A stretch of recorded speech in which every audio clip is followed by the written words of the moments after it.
now I'd like to play a portion of his testimony.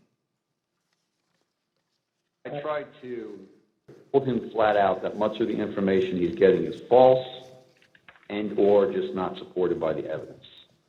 We look at the allegations, but they don't pan out.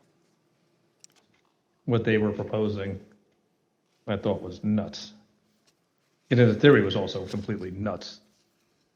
The importance of the hearing was showing that the president's inner circle was advising him, was recommending that the results were legitimate, and these claims of voter fraud were not enough to overturn the election in any of these states. We have a renowned legal expert here to address the Trump campaign's activities in court. Trump campaign had a couple of basic problems, however. Number one, the 2020 election was not close. In 2000, that was 537 and close. In this election, the most narrow margin was 10,000 and something in Arizona, and you just don't make up those sorts of numbers in recounts.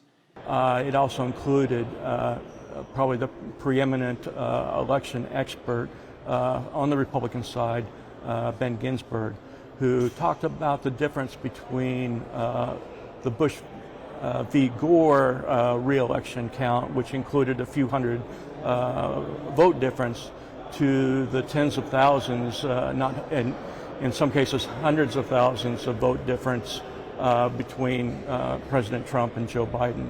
No! Trust the system. 200,000 people that weren't even registered voted. 430,000 votes disappeared from President Trump's tally, and you can't stand there and tell me that it worked.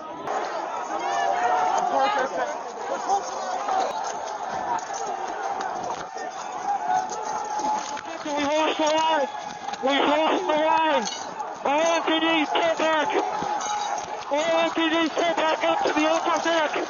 All MPD, step back to the upper deck. There was video shown of the people who marched on the Capitol, and all of them who were talking about why they were here were basically repeating the president's claims about the inaccuracy of voting machines, about how people not registered to vote were allowed to vote, and they were here to stop the steal.